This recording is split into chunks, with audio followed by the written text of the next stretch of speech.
Hello, good morning everyone. Ngayon magluluto tayo ng ating pork stick. Yan, pork chop yan. 1 kilong pork chop ang aking lulutuin. Unang-una, minarinate ko muna yan ng 1 hour.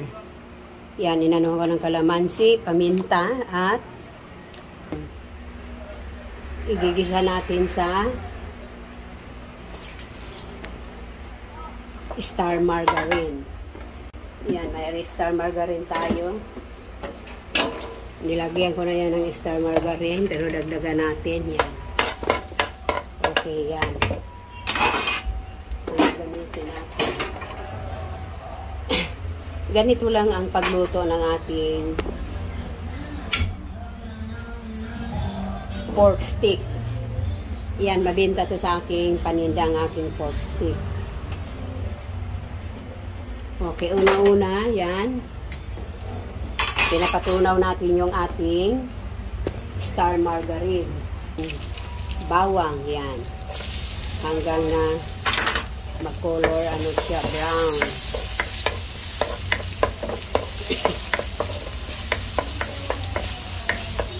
Ito mga mari ko, mabili ko sa aking paninda. Kaya kung gusto ninyong tumikim sa aking pork stick, pumunta lang kayo dito sa Sabano Street.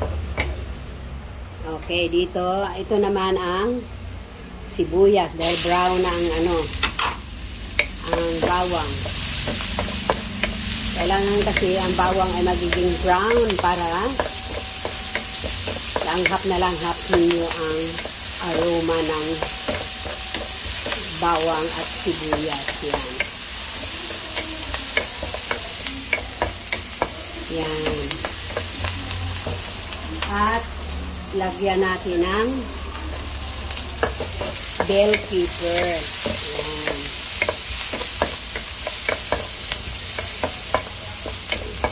Ganito lang ang ating procedure ng ating pagluluto. Okay, ngayon ilagay na natin ang ating pork stick. Yan. Ganito lang ang ating ng pork stick luto. Kailangan i-ganito mo siya sa parang iprito mo muna. Yan. Para talaga mag-absorb yung kanyang amoy ng mga sangka. Yan, mga mari ko, napagka-sarap ng pork stick. Yan. At tingnan ninyo, parang siyang pinipirito muna siya ng bahagya. Yan. Pinipirito muna natin yan ng bahagya para talagang buong-buo siya. Ayan. Ayan.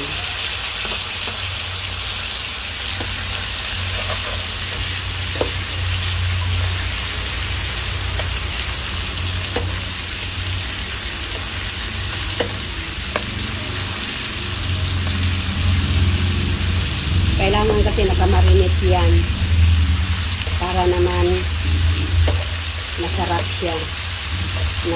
Talaga yung mga ingredients sa kanyang loob-loob ng garlic. Yan, okay na siya mga mare ko.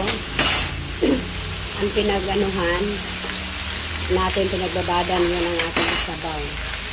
Yan. Tapos, dagdagan pa natin yung isa ng konting tubig.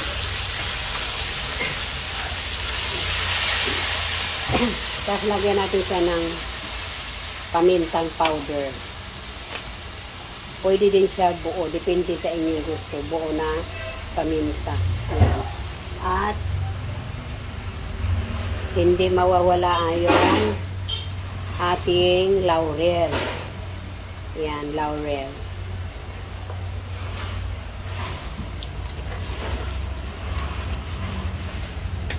Lagyan natin siya ng sugar.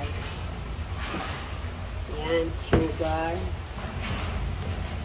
Saan na yung ating pang yung sugar. Okay yan, mga ano lang yan, 5 spoon. Yung aking ano. Tapos dagdagan pa natin siya ng tuyo. Yan. Para medyo ano naman, brown. Hindi na natin siya nilagyan ng ano, patis kasi baka maalat na siya. Titimplahan na lang natin. At suka yan. Kailangan mag-ano yung suka at saka tamis ng ating adobong pork stick. Okay, ngayon, hindi siya natin takipan. Kailangan lang niya naka-open kasi may suka. Kapag may suka, hindi kailangan na takipan. Kasi kapag takipan natin yan, hindi na maganda ang kanyang lasa. Kaya siyang ano, yung pakla.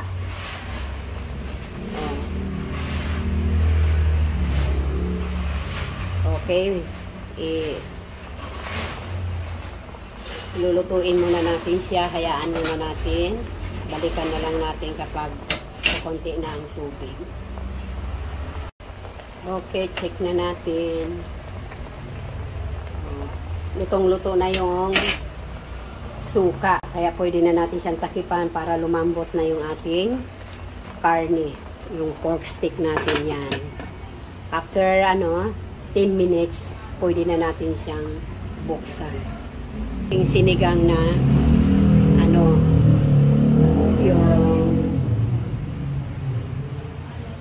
ribs.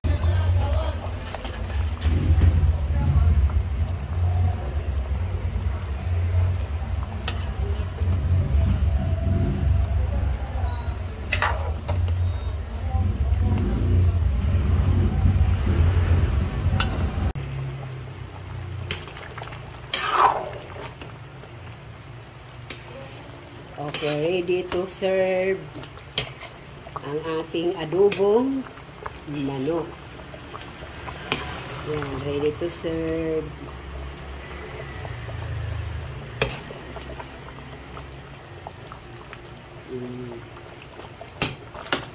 Thank you for watching. Tapos na yung ating tinda. Ayan, tapos na yung aking ito, dinisplay ko na yung aking adobo.